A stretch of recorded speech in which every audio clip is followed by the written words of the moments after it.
Hi everyone, welcome and welcome back to our channel R2S news and updates. मेरा नाम हिमलता और मेरा बीना। So guys, कैसे हैं आप सब लोग? आई होप कि आप सब बहुत ही अच्छे होंगे। आज हम लोग जिस पर रिएक्ट करने वाले हैं वो है स्टडी IQIS के वीडियो पर, which is Russia's killer drone hits NATO country Poland.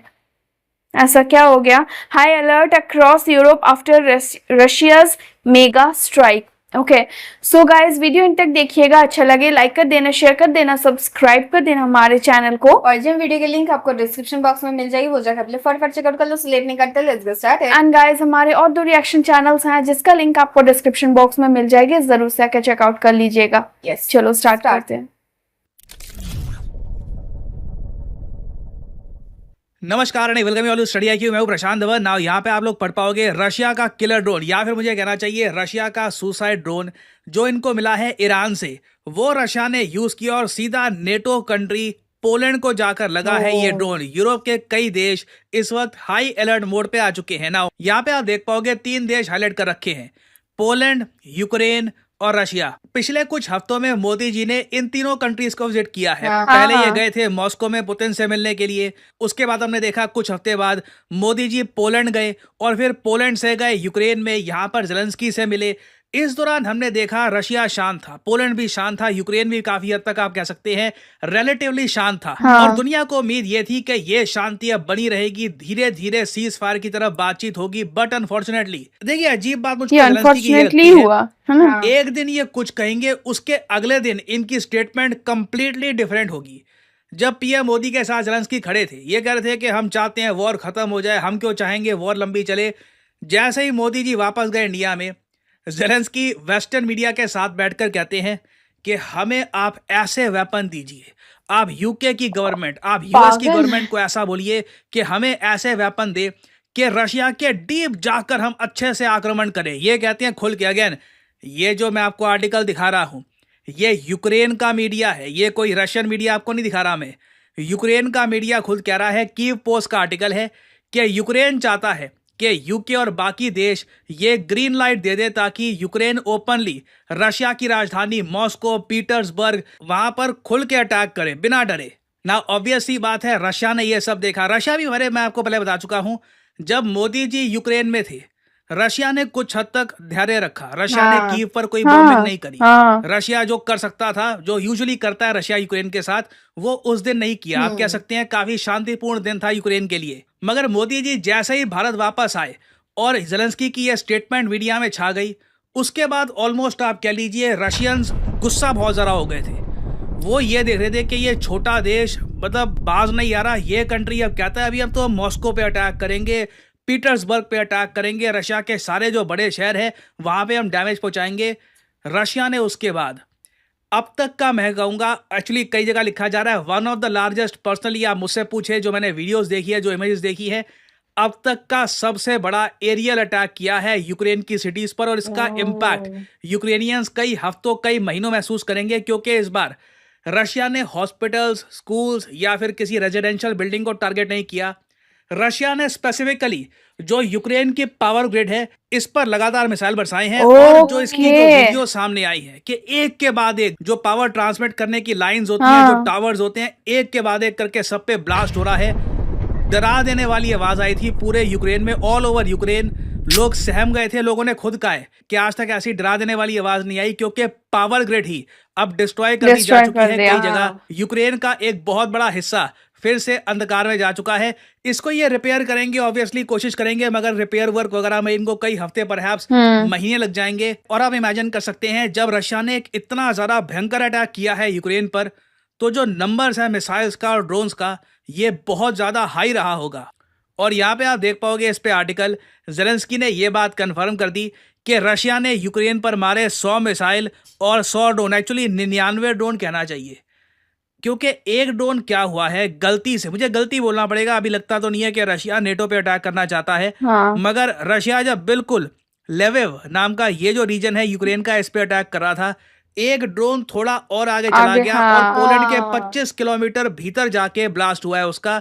और पोलैंड देखिए, ये देखकर काफी हद तक घबरा चुका है। पोलैंड के बारे में मैं आपको ये बता दूं, बहुत बार यूरोप में ये देश कब्जाया जा चुका है। वर्ल्ड वॉर 2 में आप जाओगे तो 2 बार इस कंट्री को कब्जाया गया था। पहले तो जब नाजी जर्मनी का राइज हो रहा था, हिटलर ने कब्जा लिया पोलैंड। उसके बाद जब यूएसएसआर की आर्मी जर्मनी की तरफ जा रही थी, तब यूएसएसआर ने भी पोलैंड को कब्जा लिया था। तो ये कंट्री देखिए बहुत ज्यादा सेंसिटिव है एक आउटसाइड अटैक को लेकर। आप कह लीजिए पोलैंड इसलिए अपना डिफेंस बजट बाकी यूरोपियन कंट्री से बहुत हाई रखता है। नेटो में गिनती के लिटरली आप कह सकते हैं 2 देश हैं जो अपना डिफेंस बजट 2% के ऊपर रखते हैं। पोलैंड ने तो हाल ही में अपना जो डिफेंस बजट है ये 2.5% के भी ऊपर कर लिया है, क्योंकि डर है इनके यहाँ कि बेलारूस और रशिया मिलकर एक आक्रमण ना कर ले। और एक बात नोट करना आप, पोलैंड की सबसे बड़ी कमजोरी यह है कि जो इनकी राजधानी और जो इनका मेन सिटी है वॉर्सो, ये बहुत जरा करीब है बेलारूस के। और ये जो एरिया है ना ये बिल्कुल फ्लैट है, चपटा एरिया है, टैंक्स बड़ी तेजी से जाते हैं यहाँ पे। इसलिए हिस्टोरिकली पोलैंड बहुत ही इजीली कैप्चर भी हो गया है, क्योंकि जो भी माउंटेन्स है ना पोलैंड के आसपास, ये यहाँ पे जाकोपाने, क्राको, ये जो रीजन है यहाँ पर आप कह सकते हैं साउथ के आसपास, यहाँ पे आपको मिलेंगे। ऊपर का एरिया काफी हद तक प्लेन है, तो टैंक्स और जो फास्ट इन्वेजन है ये जल्दी हो जाता है। तो जैसे ही पोलैंड में रशिया का जो ये ड्रोन है ये गिरा, पोलैंड ने नेटो कंट्रीज को अलर्ट कर दिया कि देखिए हमारे एयर स्पेस का वायलेशन हुआ है। नेटो कंट्रीज के जो फाइटर जेट्स थे ये बिल्कुल अलर्ट हो गए, यहाँ पे इन्होंने उड़ना स्टार्ट कर दिया। इन केस देखो जब रशिया ये 100 मिसाइल 100 ड्रोन ये बरसा रहा था, तब किसी को पता था नहीं कि ये 200 बनेंगे, 150, 300, 400 नंबर कहाँ जाकर रुकेगा। तो नेटो कंट्रीज ने अपनी एयरफोर्स को अलर्ट कर दिया, क्योंकि कोई भी नहीं चाहता कि वॉर्सो पे एक बड़ा अटैक हो जाए।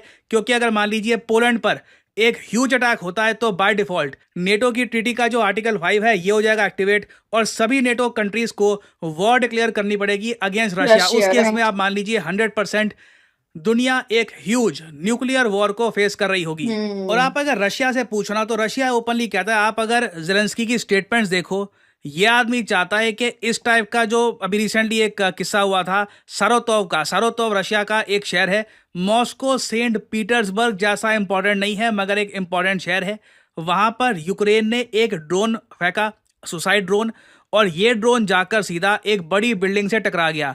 इसको कहा जा रहा है एक 9/11 जैसा अटैक। इधर आप देख पाओगे, ये इधर यूक्रेन का ड्रोन बैंग, तो ये इधर यहाँ पर ये बहुत ही बड़ा डैमेज किया है इस ड्रोन ने। सो अगेन रशिया यहाँ पे अपनी जस्टिफिकेशन दे रहा है कि ये जो भी रशिया आज के समय कर रहा है इनको करना पड़ेगा, क्योंकि अगर ये नहीं करेंगे तो यूक्रेन लगातार इन द फ्यूचर ज़्यादा प्रोत्साहित फील करेगा। ये जेन्युइनली मॉस्को या फिर पीटर्सबर्ग पे अटैक कर सकते हैं। और याद रखिएगा, पुतिन ने एक बार कहा था कि जब तक रशिया की एग्जिस्टेंस पे खतरा नहीं आता हम न्यूक्लियर वेपन्स यूज़ नहीं करेंगे।